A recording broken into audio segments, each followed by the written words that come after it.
Bom dia, boa tarde, boa noite, pessoal. Espero que vocês estejam bem. Na aula de hoje a gente vai falar sobre gravitação. E a gente começa com um breve histórico, passando aí pelas leis de Kepler e por fim chegando na lei da gravitação universal de Newton e a ideia do campo gravitacional. Então, bora lá. Começamos pelo histórico, né? Eu quero que vocês vejam que a evolução da teoria da gravitação ela está muito associada com a história da astronomia, tá? E as ideias do sistema solar, elas foram fundamentais aí para o desenvolvimento dessa teoria, tá? Mas vocês vão ver ao longo da aula que essa evolução ela não foi nada trivial e nem linear, tá?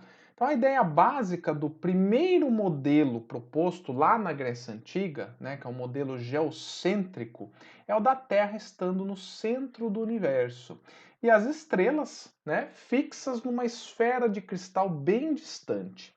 Já os planetas que mudam de posição em relação a essas estrelas, eles estariam em órbitas circulares em torno da Terra e os planetas mais rápidos estariam mais próximos da Terra, tá? Só para vocês terem uma ideia, os planetas que eram conhecidos da época, né, e que eram visíveis a olho nu, então, seriam Mercúrio, Vênus, Marte, Júpiter e Saturno, tá? Então eles estariam nessa sequência aí no modelo, tá? Mas as órbitas dos planetas, elas não eram tão simples como eu falei aqui, tá? E o grande desafio, né? Por que não era tão simples? Porque para explicar o brilho aparente das estrelas que variavam e explicar o movimento de laçada dos planetas era muito complicado, tá? Só para vocês entenderem melhor, eu quero que vocês vejam essa simulação das efemérides de Marte pelo software Stellarium. O que são efemérides, né? O que está mostrando aí são as posições de Marte relativas às estrelas de fundo entre os meses de setembro de 2020, né, agora, e fevereiro de 2021. E como vocês podem ver aí, Marte, ele faz um movimento retrógrado no céu com o passar dos dias. E o bacana é que você mesmo pode constatar isso, tá? Nesse ano eu mesmo tentei acompanhar esse processo da laçada, né? Mas em forma de animação, que eu acho que fica mais fácil de entender, o movimento de Marte com relação às estrelas de fundo seria aproximadamente esse, tá? Ele faz aí uma laçada no céu, tá? Ao longo dos meses, né? Ele leva aí um tempo para fazer esse processo aí, tá? Então, o modelo geocêntrico do Ptolomeu, ele tinha um conceito de epiciclos, que seria um movimento circular do planeta na órbita circular dele em torno da Terra. Olha que complicado, né? Mas em outras palavras, a órbita do planeta em torno da Terra seria resultante de dois movimentos circulares acoplados. Esse tal epiciclo mais a órbita circular, tá? Também chamada por ele de deferente. Pouco tempo depois, ele teve que fazer alguns ajustes para conseguir prever melhor as posições dos planetas, né, com uma precisão maior. Tá? E nesse caso, ele considerou que a Terra não ocupava o centro da trajetória circular, mas um ponto deslocado do centro. Tá? Mas veja que esse modelo ele foi ficando cada vez mais complicado, né? Mas, como ele conseguia prever muito bem as posições, né, para a época, então esse modelo ele prevaleceu por mais de 1500 anos, tá? Bastante tempo, né? E só que aconteceu, né? Na época do Renascimento e das grandes navegações, foram necessários a coleta de dados mais precisos, tá? E além disso, também havia uma necessidade de corrigir o calendário vigente na época, que era o calendário juliano, tá? Só para vocês terem uma ideia, tinha um atraso de 11 dias, porque naquele calendário era considerado que a Terra dava uma volta em torno do Sol em um número exato de dias, tá? E hoje a gente sabe que esse número não é exato, tá? Ele tem aí uma pequena diferença, tá? Tanto é que a cada 4 anos a gente tem um ano bissexto, né? A gente tem um dia a mais aí no ano para fazer essa correção, tá? Então, novos trabalhos da astronomia passaram a ser necessários, tá? Inclusive para realizar novas medidas e com uma precisão maior. E foi nesse contexto que Nicolau Copérnico publicou o seu trabalho, né, chamado de De Revolutionibus Orbium Celestium, né, que é mais ou menos traduzido aí sobre as revoluções das esferas celestes. E nesse trabalho, gente, ele traz à tona um modelo heliocêntrico que simplificou demais a descrição dos astros. Né? Eu acho que vai dar para vocês perceberem isso nos próximos slides, né? Veja como é fantástico, né, a explicação desse modelo dá para o movimento de laçada dos planetas, né? Como acontece com Marte, né? Então veja, ó, só colocando o Sol no centro, né? Como muda a explicação, né? Então na animação, ó, fica evidente que a Terra, por ela ter uma velocidade maior do que Marte, ela ultrapassa ele e causa esse movimento retrógrado aparente, né, do planeta aí de Marte com relação às estrelas de fundo, né? Mas veja como simplifica demais a explicação, né? Você elimina essa história de epiciclos, né? Então, gente, nesse modelo, né, proposto por Copérnico, o Sol ele passa a ser o centro, tá, do universo. Os planetas executam movimentos circulares em torno do Sol, tá? E a Lua gira em torno da Terra e a Terra executa um movimento de rotação em torno de si. Isso é importante dizer também, tá? Como curiosidade, esse modelo não foi proposto primeiramente por Copérnico, tá? Lá na Grécia Antiga já existia um filósofo lá, Aristarco de Samos, tá? Ele foi o primeiro a propor a ideia do Sol no centro do universo. Só que na época as ideias dele não vingaram, tá? E logo na sequência veio o trabalho de Ptolomeu, que tomou a frente e conseguia fazer excelentes previsões para a época, né? Mas então agora você vai dizer, então professor, problema resolvido? Copérnico aí lançou o sistema heliocêntrico e está tudo resolvido? Então, mais ou menos, tá? Como eu falei, as coisas não foram tão simples assim, né? O modelo heliocêntrico, primeiro que ele encontrou uma forte oposição por parte da Igreja Católica, né? Mas em segundo lugar, ele também não se encaixava 100% nas medidas experimentais, tá? Para entender o que eu estou falando, né? Depois do trabalho de Copérnico, vieram três cientistas muito importantes para o estabelecimento do heliocentrismo, tá? O primeiro deles é o Tycho Brahe, né? Ele dedicou toda a sua vida coletando dados dos movimentos dos planetas, tá? E ele conseguiu atingir uma precisão de pelo menos o dobro da precisão da antiguidade, tá? E só para vocês terem uma ideia do que é essa precisão, né? As observações do Tycho Brahe, elas eram confiáveis dentro da margem de 4 minutos de arco. Quanto que é isso, né? 4 minutos de arco é um ângulo equivalente à ponta de uma agulha à distância vista de um braço estendido. Tá? Então pensa sobre isso. Né? Eu acho bastante impressionante aí para essa época. Tá? O segundo personagem importante foi o Johannes Kepler, né? Que foi assistente do Tycho Brahe. O papel dele foi pegar esses dados do Tycho Brahe e entender esses dados, né? E aí ele conseguiu desenvolver três leis de movimento dos planetas em torno do Sol. Tá? E o impressionante dessa história, né, é que antes dele propor essas leis, baseadas, né, nesses dados, ele tinha se dedicado por vários anos num modelo usando 5 sólidos geométricos, tá? Em que ele tentava mostrar que as proporções obtidas seriam as mesmas entre os raios das órbitas dos planetas, tá? Claro, no modelo de Copérnico. Porém, né, o seu modelo não se encaixava nos dados, né, o que obrigou ele a abandonar essa ideia e propor uma nova, tá? E eu não consigo ver um exemplo maior do que esse para mostrar o funcionamento da ciência, né? O cientista ele propõe uma hipótese e testa.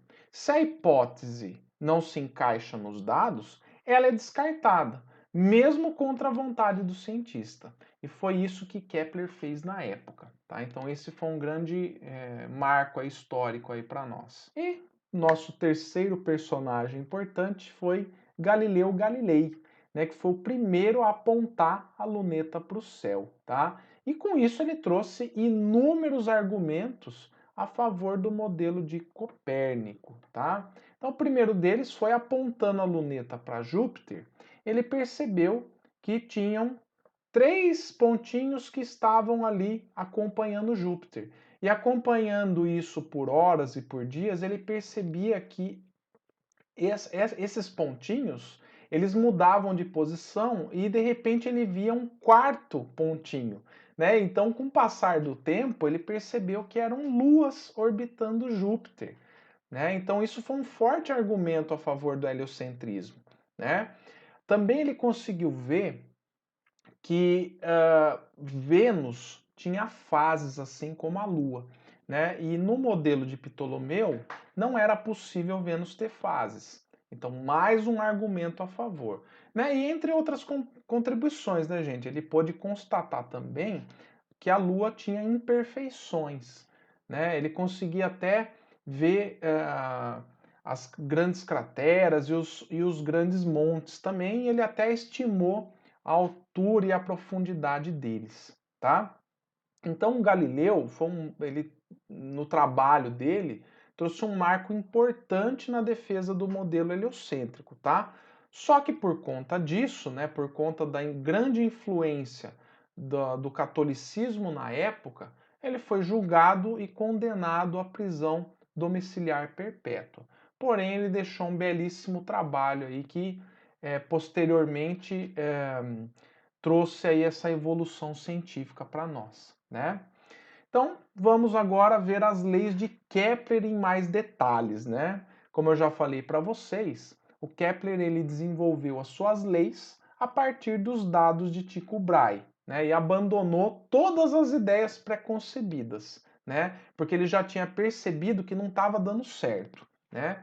Então, com base no movimento de Marte, né? Por isso que eu coloquei essa foto do nosso querido planeta vermelho. Ele percebeu que a órbita dos planetas em torno do Sol não era circular, mas sim uma elipse com o Sol num dos focos, tá? E ele percebeu que isso valia para os demais planetas conhecidos na época, não só para Marte, tá? Então, com isso, a primeira lei de Kepler diz que as órbitas descritas pelos planetas em torno do Sol são elipses com o Sol num dos focos, tá? Nesse modelo, gente, o ponto da órbita do planeta mais próximo ao Sol, ela é chamado de periélio. Então lembra assim, perto periélio. E o ponto mais afastado é chamado de afélio. Então vamos ver a elipse, né, com maiores detalhes. Então a gente tem que A é o semi-eixo maior da elipse, tá? B é o semi-eixo menor e C é a semidistância focal, tá? Então esses são os nomes que a gente atribui. A razão E, que é igual a C sobre A, é o que a gente chama de excentricidade da elipse. E eu quero que vocês percebam o seguinte, ó. Quando C, que é a semidistância focal, ela é zero, o E, que é a excentricidade, dá zero. E aí, nesse caso, a elipse se torna um círculo. Tá? E por que eu estou falando isso? Porque eu quero que vocês reparem na tabela que mostra a excentricidade das órbitas dos planetas conhecidos na época de Kepler. Né? Dá uma reparada aí que Mercúrio, seguido de Marte, são os planetas de maior excentricidade.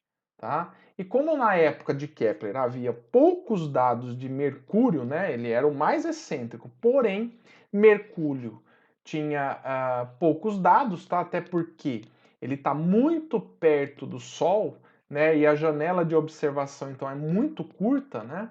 Então Marte foi aí determinante para a escrita não só dessa lei, mas para todas as outras. Mas o que eu quero que vocês percebam é que a excentricidade dos planetas, em geral, é muito baixa. É praticamente uma órbita circular, tá?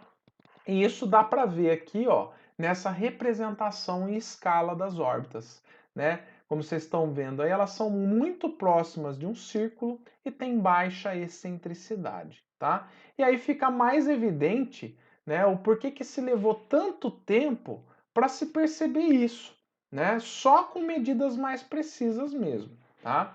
Um outro detalhe que a gente tem que comentar aqui é que, em geral, nós representamos essas órbitas nos livros texto, até mesmo na minha aula, de uma forma bastante exagerada, tá? Mas eu quero que vocês entendam que isso é por uma questão de generalização, tá? Considerando qualquer corpo celeste orbitando um outro, tá? Mas, de qualquer forma, saibam que no nosso sistema solar a excentricidade das órbitas dos planetas são baixas, beleza? E só mais um parênteses aqui, tá? É sempre importante lembrar que as estações do ano elas não estão relacionadas com a órbita elíptica, tá? Ela está relacionada com a inclinação do eixo de rotação da Terra em relação ao plano de órbita, tá? Essa inclinação é da ordem de 23 graus e meio, tá? E é isso que ocasiona então as estações do ano, né? Numa época do ano você recebe uma maior insolação no hemisfério sul e na outra época do ano você recebe maior insolação no hemisfério norte, tá? E o que marca o início das estações do ano, né, são os equinócios e solstícios. Depois dei uma pesquisada melhor sobre isso, tá? Que é bem interessante. Bom, então através de Marte, Kepler também percebeu que o movimento do planeta ao longo da órbita não é uniforme. A velocidade é maior quando o planeta está mais próximo do Sol e menor quando ele está mais afastado do Sol, tá? E com base nisso, vem a segunda lei de Kepler, né?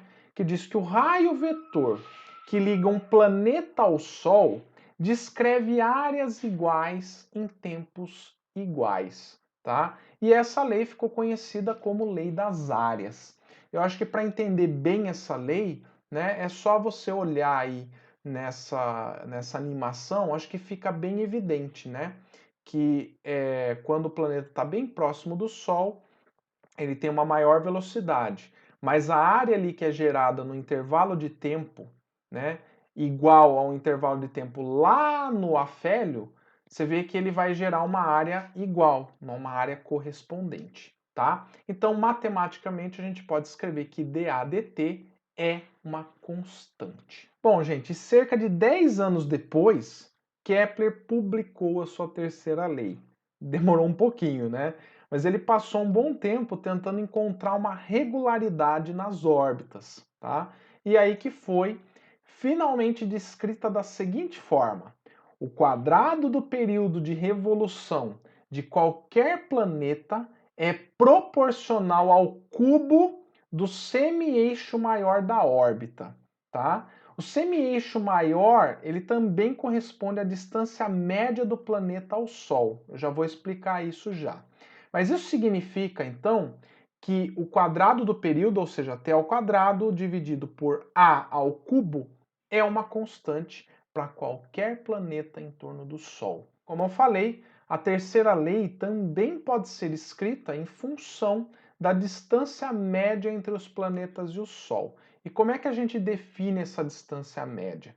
Ela é definida entre a distância entre o Sol e o afélio mais a distância entre o Sol e o periélio dividido por 2, tá? E aí é muito simples de demonstrar, né, que o R é equivalente ao semi-eixo maior da elipse, né, que é o A.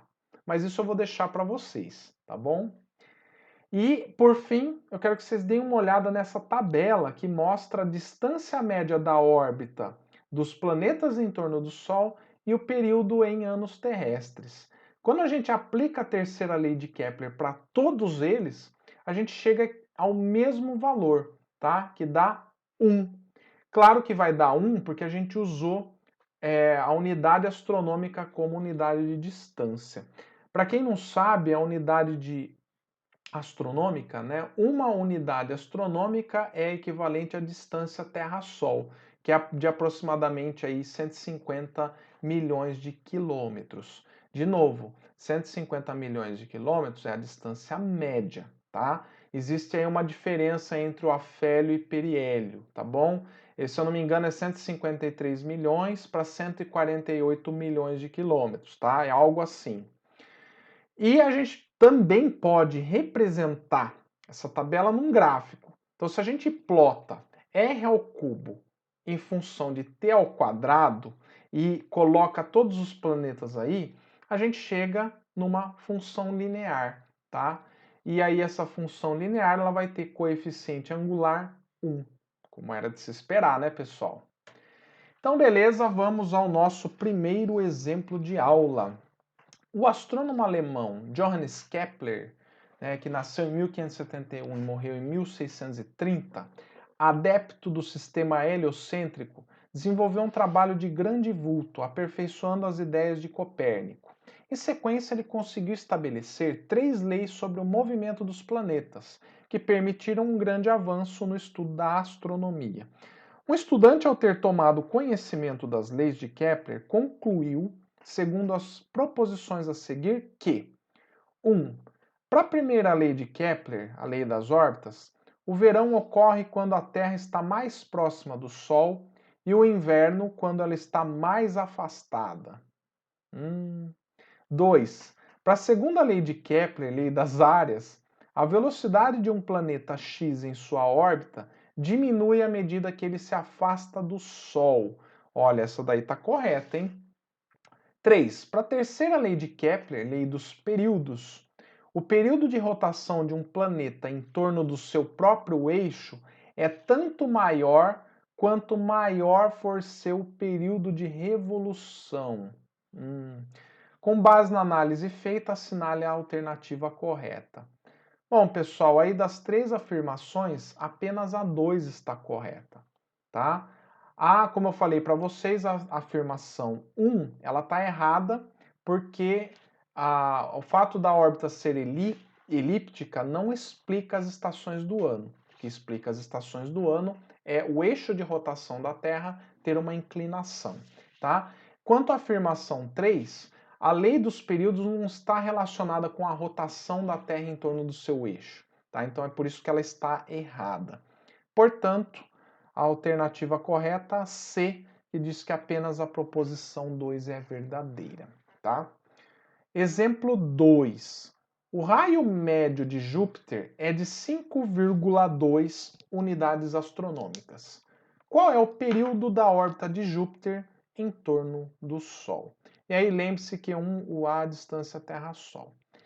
Bom, pessoal, então aqui ele deu para gente que o raio aí de orbital de Júpiter é de 5,2 UA. A gente sabe que o raio da Terra, então, é 1 UA, ótimo, né? A gente sabe o período de revolução da Terra, né, em torno do Sol. O período da Terra é de 1 ano. Então, beleza, né? Para a gente descobrir aí o período de Júpiter, basta a gente aplicar a terceira lei de Kepler, né? Então, o quadrado do período sobre o cubo do raio é igual a uma constante. E essa constante eu posso calcular também pelo outro planeta.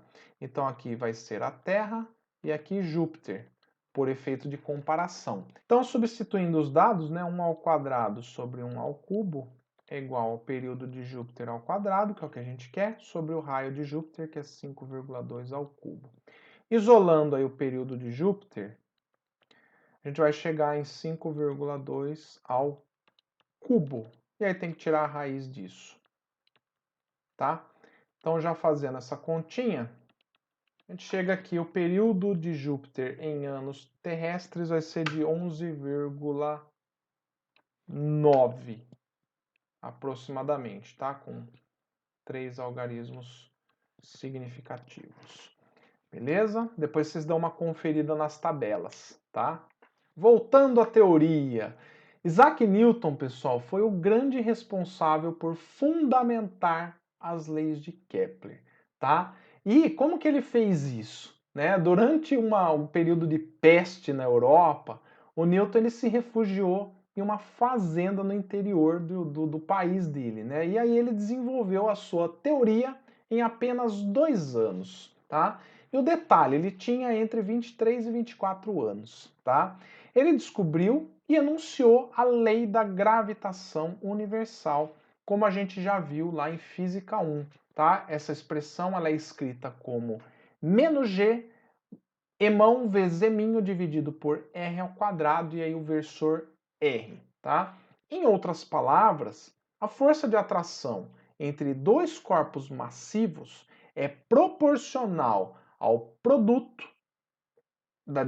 entre as suas massas e inversamente proporcional à distância entre elas, tá? O versor R que vocês estão vendo aí na fórmula, ela vai indicar a direção da força. E o sinal de menos indica que a força ela é sempre atrativa, tá bom?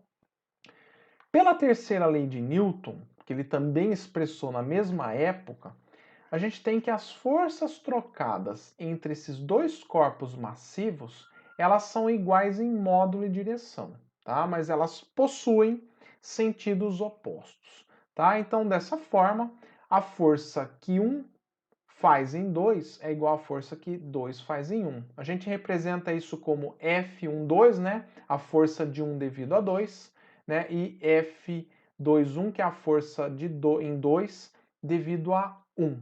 E elas são iguais em módulo, tá? O que muda é apenas o sentido. Isso é ótimo, né? Bom, e todas as leis de Kepler, gente, podem ser explicadas a partir desse comportamento da atração das massas. E o impressionante é que o Newton ele fez isso sem saber o valor da constante gravitacional G, tá? E aí para fazer esses estudos, né, vamos supor aí que as órbitas dos planetas são aproximadamente circulares, tá? Isso porque a gente já viu que a excentricidade é baixa e isso facilita bastante as deduções, tá? Então, supondo aí uma partícula de massa m em órbita circular em torno de uma partícula de massa emão, a força de atração entre elas é dada por g emão eminho sobre r ao quadrado. E aí, como essa força resultante é do tipo centrípeta, a gente pode igualar ela a mv ao quadrado sobre r. E aí corta um raio embaixo, né? Corta a massa m. E aí a gente tem que essa velocidade da massa eminho em torno do planeta Emão, por exemplo, né, pode ser calculada como 2πr dividido pelo período, né, pelo tempo de uma volta.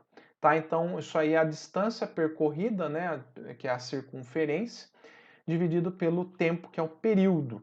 Substituindo isso, a gente tem g emão sobre r1 igual a 2πr1 dividido pelo período ao quadrado. E aí, abrindo esse quadrado e isolando os termos, a gente chega aqui, g emão sobre 4π ao quadrado é igual a r ao cubo sobre t ao quadrado. Ó, estamos quase lá, só inverter, né? Então, o quadrado do período sobre o raio ao cubo é igual a 4π quadrado sobre g emão. Veja que essa expressão ela está em função apenas de constantes, né? Já que 4π quadrado são constantes, g também é uma constante, e emão é a massa aí desse planeta, dessa estrela, enfim, né? Que geralmente é conhecida e é uma constante, não muda, tá? Então, tá aí demonstrada a terceira lei de Kepler, tá? Para órbitas circulares, tá bom? E aí, gente, como eu falei para vocês, a constante G, ela só foi obtida uns 100 anos depois dos trabalhos de Newton, tá? E isso aconteceu no ano de 1798, no experimento proposto por Cavendish, tá? E ele usou um pêndulo de torção para poder determinar esse G, tá? Bom, como é que funciona esse pêndulo de torção? Uma barra com duas massas pequenas é suspensa por um pêndulo numa dada posição de equilíbrio, como vocês podem ver aí.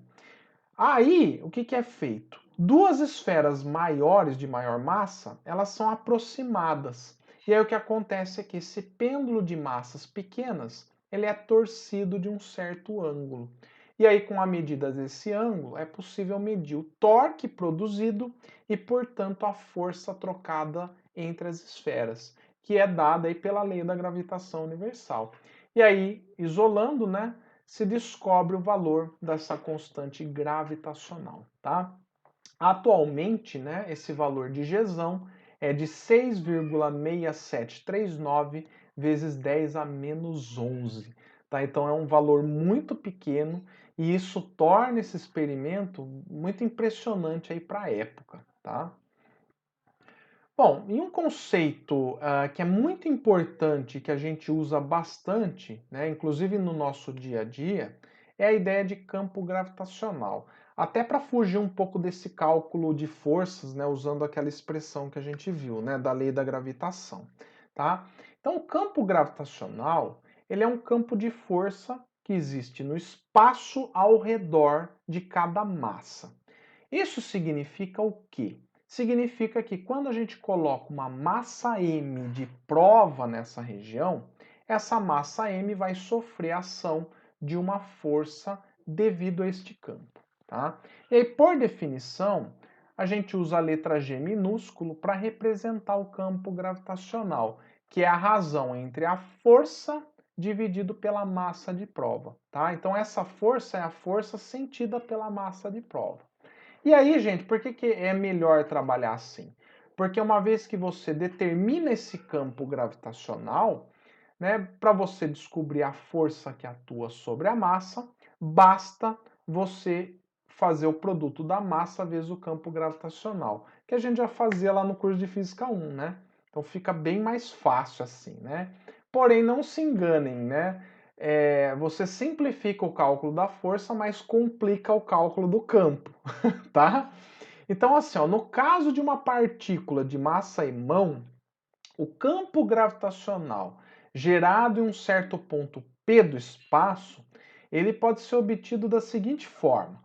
Né? Então, a gente supõe que uma massa m é colocada nesse ponto P do espaço, tá? E aí, a força gravitacional que essa massa m sente vai ser, então, dada pela lei da gravitação universal de Newton.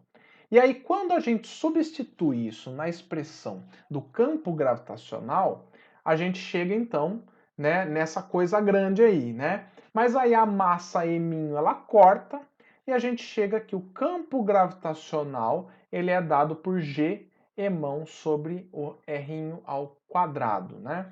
Então aí essa é a forma que a gente faz para determinar o campo gravitacional num certo ponto para uma partícula, tá? Professor, mas e se eu tiver um sistema de partículas? Se eu tenho quatro, como é que eu faço? Bom, então aí para um sistema de partículas de massa M1, M2, M3, M4 e assim por diante, cada uma delas vai gerar um campo gravitacional num ponto do espaço, tá? E esse campo gerado por cada um delas vão ser vetores, né? G1, G2, G3 e G4.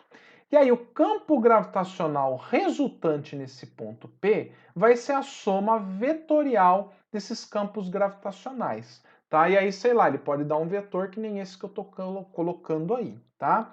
E aí a gente representa essa soma vetorial da seguinte forma, né? O G resultante é a soma dos Gs individuais, né? Um somatório de G em I, tá? Isso a gente chama na física, né, de princípio da superposição. E aparece muito, tá? Vocês vão ver até em Física 3 esse princípio aparecendo, tá bom? Agora, para um corpo que é contínuo, gente, então pensa num corpo grande, qualquer coisa, um objeto aí que tenha massa. O campo gravitacional, né, gerado por ele, aí você tem que calcular através de uma integral, né? E essa integral vai estar associada à distribuição de massa do corpo, né, que vai gerar esse campo, tá bom? Então, em alguns casos é fácil de calcular, em outros nem tanto, né? E aí eu nem vou entrar no mérito dessa conta, porque a gente vai trabalhar com corpos simétricos, tá? E no caso de um corpo esférico de massa m distribuída essa massa de maneira homogênea em torno aí dessa esfera, o campo gravitacional externo ele é o mesmo que o gerado de uma partícula pontual, tá? E vai apontar para o centro. Então, olha que maravilha! Se eu tenho uma esfera ou uma partícula, o campo gravitacional externo vai ser igual àquele de uma partícula. G igual a G emão sobre o raio ao quadrado, essa distância ao quadrado. Então, esse errinho não é o raio, é a distância desse ponto até o centro dessa esfera, tá bom?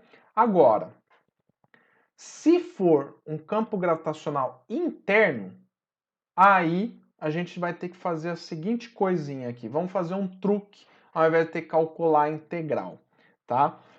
Dentro da esfera, a massa vai ficando cada vez menor, correto? Então, se a gente chamar de m' a massa que tem dentro, né, interna e esse ponto que a gente está calculando o campo gravitacional, essa massa ela é o produto da densidade desse corpo esférico vezes o volume da parte interna, tá? E aí a gente pode calcular da seguinte maneira, né? A densidade da esfera aí, como um todo, ela é a massa total dividido pelo volume da esfera, que vocês já sabem é 4/3 de πr ao cubo. Agora, o volume compreendido abaixo do ponto onde a gente quer calcular esse campo gravitacional, ele vai ser 4/3 de πr ao cubo, certo? E aí, quando a gente faz esse produto, né, a gente chega então que o campo gravitacional ele é dado por G emão sobre o raio da esfera ao cubo vezes a distância r, tá? E a gente percebe o que nessa expressão? Né? Que o campo gravitacional ele diminui linearmente quanto mais próximo ao centro da esfera. E se você estiver exatamente no centro, o campo gravitacional ali vai ser nulo, tá? E também mostra, né, que esse campo aumenta linearmente quanto mais próximo à superfície, né? E a gente pode mostrar esse comportamento por meio desse gráfico, né? Então, comportamento linear dentro do planeta, dentro desse corpo esférico, e fora esse campo gravitacional vai diminuindo com o quadrado da distância, beleza? Aí você tem um sinal de menos, tá? Por conta aí do referencial adotado, tá? Bom, mas e com relação à Terra? Né? Porque eu estou falando de esfera e não falei da Terra. Bom, se a gente considerar que a Terra é uma esfera perfeita e tem a sua massa distribuída de maneira igual, ou seja, é um corpo homogêneo, e também desprezarmos os efeitos de rotação da Terra, aí a gente tem que o campo gravitacional terrestre em sua superfície é dado por G emão sobre R ao quadrado, tá? Onde esse emão é a massa da Terra e R é o raio da Terra. Então, se a gente tem uma massa M na superfície da Terra, essa massinha vai estar sofrendo, né? Vai estar sob a ação desse campo, tá? Se a gente pegar essa massa M e colocar um ponto a uma altitude h da superfície da Terra, muito simples, né, gente? O campo gravitacional é dado por Gzão emão sobre a soma do raio da Terra mais a altura elevado ao quadrado. Beleza? Mas, de novo, eu vou ressaltar aqui que a expressão obtida é uma aproximação, tá, para a Terra. Por quê? Porque, principalmente, ela despreza os efeitos da rotação da Terra, tá? E nós já calculamos algumas aulas atrás que a aceleração centrípeta na linha do Equador ela é da ordem de 0,03 metros por segundo ao quadrado, né?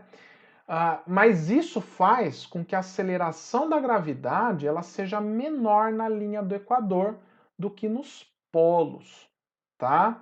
E aí como é que eu explico isso? Se eu pegar uma pessoa e colocar aí na superfície da Terra, tá, em cima de uma balança, por exemplo, né, uma pessoa ali na linha do Equador, ela vai sofrer a ação de duas forças, uma força normal e uma força peso.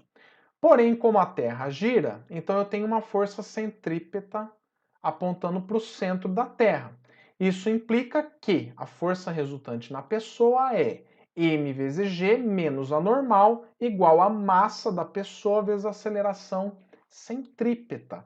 Se a gente isolar a normal, a gente tem aí, então, que a medida na balança é o produto da massa da pessoa, né, vezes a gravidade, o campo gravitacional menos a aceleração centrípeta, tá? E aí, você vai falar, nossa, professor, mas eu usava a fórmula da força-peso para calcular a normal. Pois é, aquilo é uma aproximação.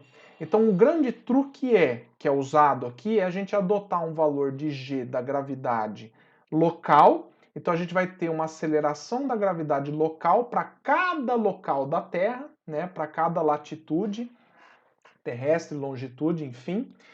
E aí a gente pode levar em consideração isso, sem problemas, né? Só para vocês terem uma ideia, o valor da aceleração da gravidade local na linha do Equador é de aproximadamente 9,78 metros por segundo ao quadrado.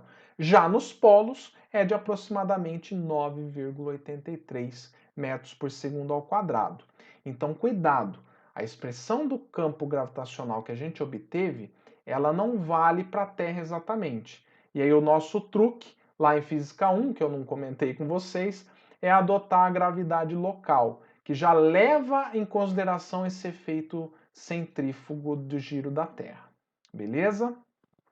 Então, terminada a teoria, vamos para os exemplos desta aula.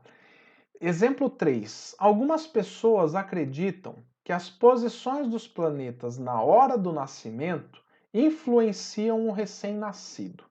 Outras ridicularizam essa crença e alegam que a força gravitacional exercida sobre o bebê pelo obstetra é maior que a força exercida pelos planetas.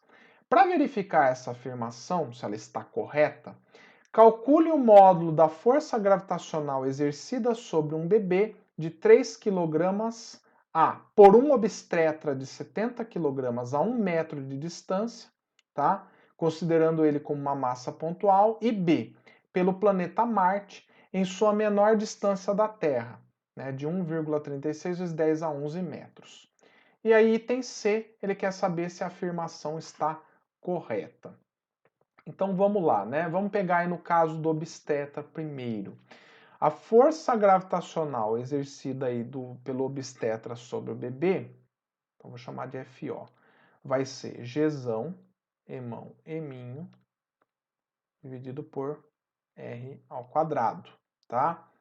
Como aqui o G é 6,67 vezes 10 a menos 11, a massa aí vai ser 70, a massa do bebê 3, dividido pela distância 1 ao quadrado. Olha que maravilha! Então a força que o obstetra faz sobre o bebê, ou vice-versa, ela vai ser da ordem de 1,4 vezes 10 a menos 8 newtons. Agora vamos calcular a força que Marte faz sobre o bebê. Tá? Então aqui a força que Marte faz sobre o bebê, tudo em módulo, G, Emão, Eminho, sobre R. Então aqui é Marte, tá?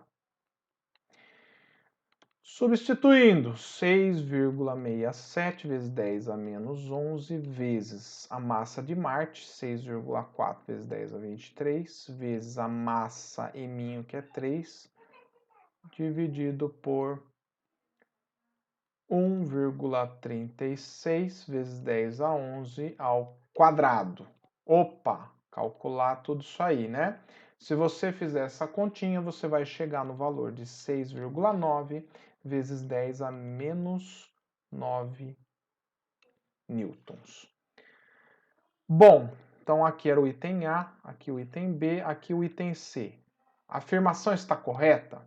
Para o caso de Marte, sim, né? Quer dizer, a força que o obstetra exerce sobre o neném é maior do que a força que Marte exerce sobre o neném, né? E aqui, ó, basta a gente fazer a razão para ver, ó. Se eu pegar a força do obstetra e dividir pela força de Marte, no caso aí ela dá um valor de 2,03, né?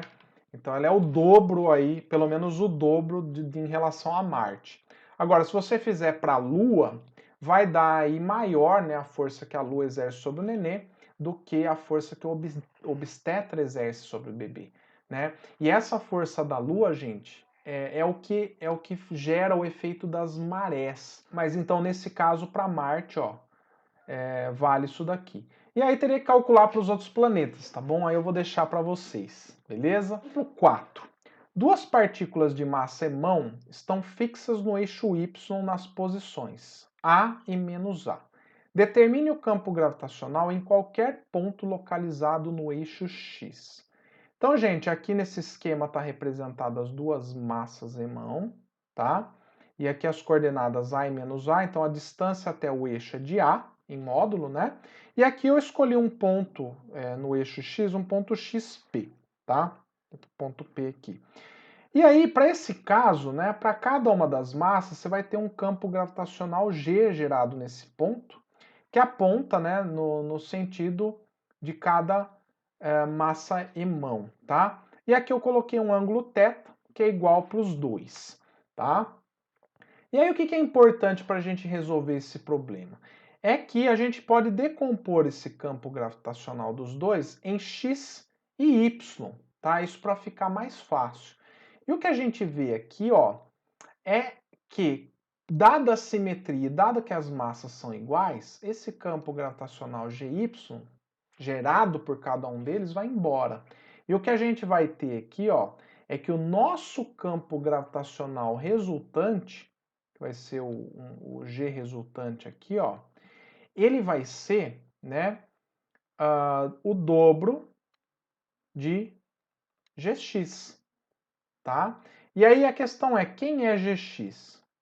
Gx vai ser, né, esse campo gravitacional G gerado por cada um deles, vezes cosseno de θ. Mas quem é cosseno de θ, professor? Vamos lá, cosseno de θ é igual a cateto adjacente, que vai ser, ó, o tamanho dessa distância aqui, ó, que vai ser XP, né? Se eu adotar a origem aqui, espertamente, né? XP dividido pela hipotenusa. A hipotenusa aqui vai ser dada por, tira aqui um Pitágoras, né? Então vai ficar a raiz quadrada de A ao quadrado mais XP ao quadrado elevado a meio, tá? Que é a raiz quadrada aí. Beleza? Então é isso, né, gente? Agora, como é que eu calculo G? Então vamos ao campo gravitacional. Então G, ele é calculado por Gzão, emão, que é a massa que gera o campo, dividido pela distância ao quadrado, que é o R ao quadrado. Porém, esse R aí, como a gente já viu, ele é, na verdade, A ao quadrado mais XP ao quadrado elevado a meio. Opa, daí tem o quadrado aqui. Então, portanto, esse campo gravitacional é G emão sobre A ao quadrado mais XP ao quadrado. Beleza. Então, para calcular o nosso Gx, agora, né? Gx vai ser G emão sobre A ao quadrado mais XP ao quadrado vezes cosseno de θ. Ah, mas cosseno de θ é isso. Então, vezes XP dividido por A ao quadrado mais XP ao quadrado elevado a meio. Essa continha aqui, gente, ó, vai dar G emão XP dividido por...